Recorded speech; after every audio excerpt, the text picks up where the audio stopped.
Good morning to all you folk. I'm happy to give a little devotional thought to you from God's holy word. And today I would like to have you turn with me to the book of Psalms, and we're going to look at chapter 16.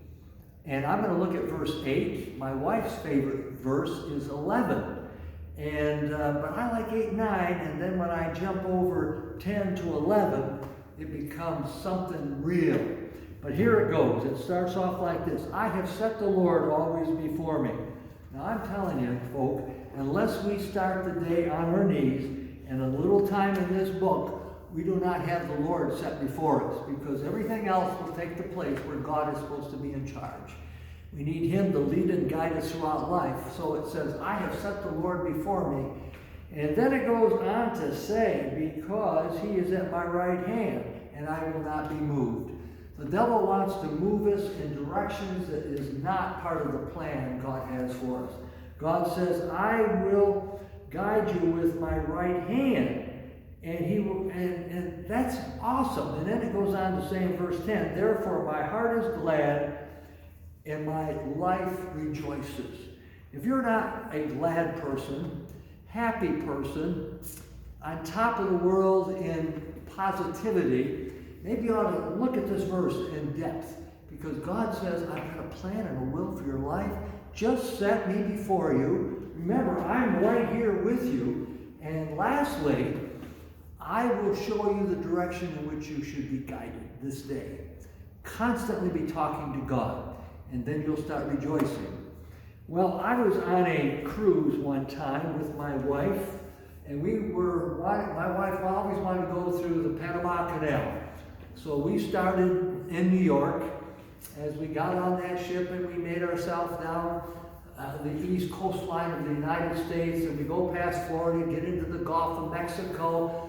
We're having a great time, because I don't know about you, just before a vacation, you're whipped because you've got so many things you want to get done and so on. But we're happy because we're going to be on this cruise. But as we were cruising around, it was going to be a long cruise.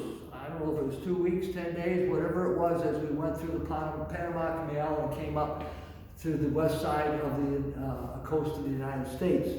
But during that long time, when my wife might be sunning herself or taking a nap, I'm usually out seeing people and talking to them and so on. But I would always do the laundry.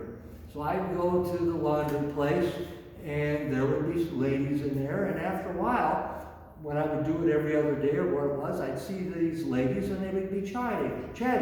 To them, it would be like sitting out and looking at the ocean. That was their chat room.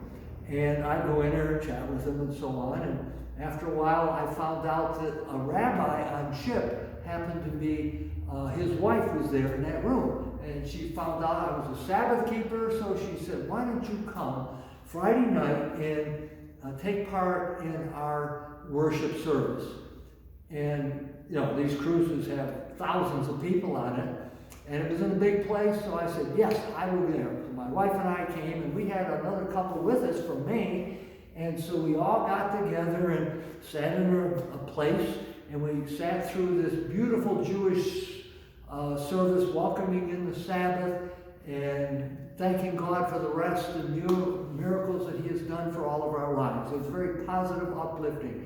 It was good. And at the end of the service, the room was filled with hundreds of people. The rabbi said, before you folk leave, I want you to know that there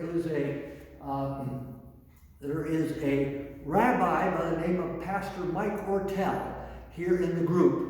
And my wife told me that he and his family and his friends would be here. I'd like to have them stand up. So would Rabbi Ortel stand up? Well, I'm not a rabbi, but to him I was a rabbi. And so I stood up, and he said, now wave to everybody and all that kind of stuff. And so I did. So then when it was over with, I tried to make a beeline right up to meet to the guy, because I really wanted to meet him.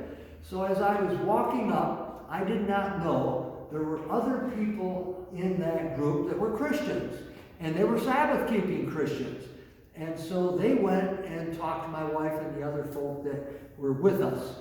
And as they were talking, I was up there talking to Rabbi and had a wonderful time, and I came back and here's this group still around when everybody else was leaving. And the couple from Maine had some friends, some people from Australia, and he has relatives in Australia, and they knew them. And a bonding took place so quickly. But how God wanted them to meet each other, because from that thing on, all of a sudden these people in Australia became our friends, and we learned of their ministry of helping people. And I'd love some time to tell the story of this ministry they're doing for people who only live on the dump.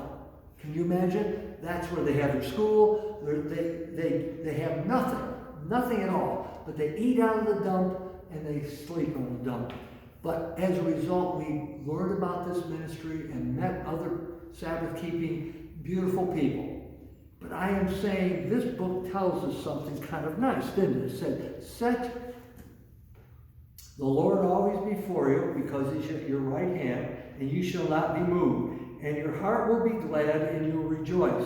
Now going to my wife's verse, it says, verse 11 of 16, you, God, will show me the path of life, and in your presence is the fullness of joy, and at your right hand are pleasures evermore.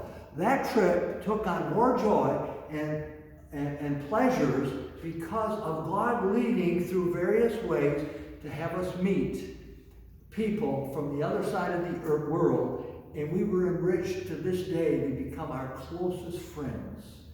So I want you to know God's got a plan for your life. And if you just turn it over to him, he will guide you and lead you and bless you. And at the end of the day, you say, Lord, I don't believe all the miracles that took place today. I never planned them. And you'll go to bed with great joy and pleasures because you had set the Lord before you all day long. Have a good